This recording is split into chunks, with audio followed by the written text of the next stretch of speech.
In 2009, a group of bus industry professionals achieved a long-standing ambition to run a bus service from Warminster in Wiltshire to the abandoned village of Imber on Salisbury Plain.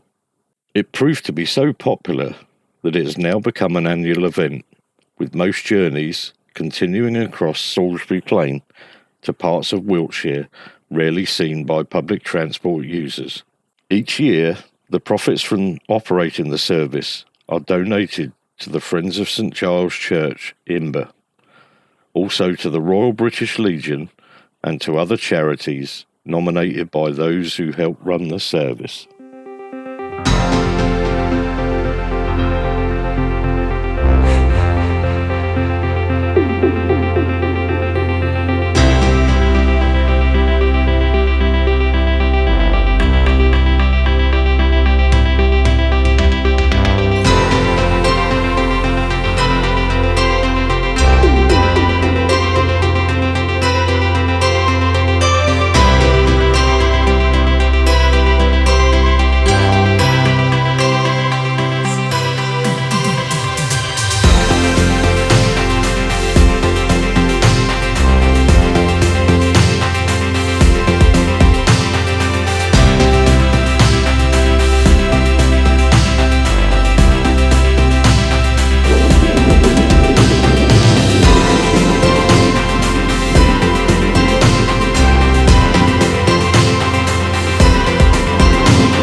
On the 1st of November 1943, with preparations for the Allied invasion of mainland Europe well underway, the people of Imber were called to a meeting in the village schoolroom and given just 47 days' notice to leave their homes. Imber was to be used by the US forces to practice street fighting. With foresight, the War Department, now known as the Ministry of Defence, purchased the village of Imber and its surrounding terrain between the period of 1928 to 1932. Thus the villagers were just tenants, so were easily made to vacate their homes and livelihoods, but as they understood it, only until the war ended. The letter was as follows: for the cottage tenants holding direct from War Department Estate Office, Durrington, Wilts. Dear Sir, Madam, Imber training area arising out of the decision that increased training facilities are to be made available in the Imber area, I regret to inform you that it is necessary to evacuate the major part of the department's Imber estate, including your dwelling. This end, I enclose you formal notice to quit. The area has to be evacuated and made available for training by December the 17th. In this connection, you will note that the formal notice to quit expires on, and it is confirmed that there will be no objection if it assists you to your remaining in your dwelling as tenant on sufferance until a date not later than December the 17th, 1943. It is appreciated that apart from the distress the move will cause you, it must inevitably occasion direct expense for which you have no legal redress against the department.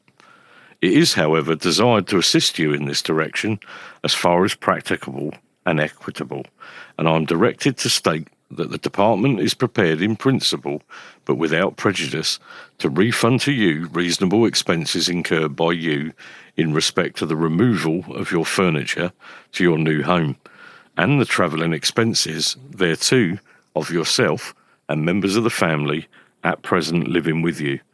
In addition, if you are so unfortunate as not to be able to find alternative accommodation, and it is necessary to remove your furniture to store, the department will refund the cost of removal to store and reasonable storage charges until you can find another house, or until the Imber area is again open for occupation, whichever is the earlier.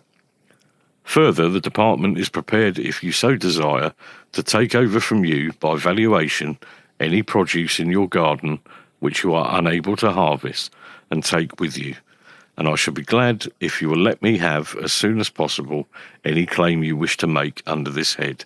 Yours faithfully, A.O. Thorne, Lieutenant Colonel, Command Land Agent, Southern Command. Shortly before the war began in 1938, council houses which can still be seen today were built in Imber Village, a sure sign that neither the council nor the villagers, and maybe not even the War Department, expected the village to be permanently taken over. However, Salisbury Plain remains today too useful a training ground, so the villagers were never allowed back. Even for visitors, the road through Imber Village is rarely open, even less often now, as the MOD are concerned about the safety of visitors who ignore the warning signs not to leave the paths and stay away from the buildings, all of which, apart from St Giles Church, are used for urban warfare training. The British Army's Salisbury Plain training area covers roughly half of the plain and makes up about 11% of Wiltshire. The Army's first conducted exercises on the plain in 1898, and from that time, the War Department bought up large areas of land until the Second World War. The Ministry of Defence now own 150 square miles of land, making it the largest military training area in the United Kingdom. Much of this land is let to farmers or grazed under licence, while around 47 square miles, or 29,652 acres, are used for live firing, where public access is greatly restricted or permanently closed.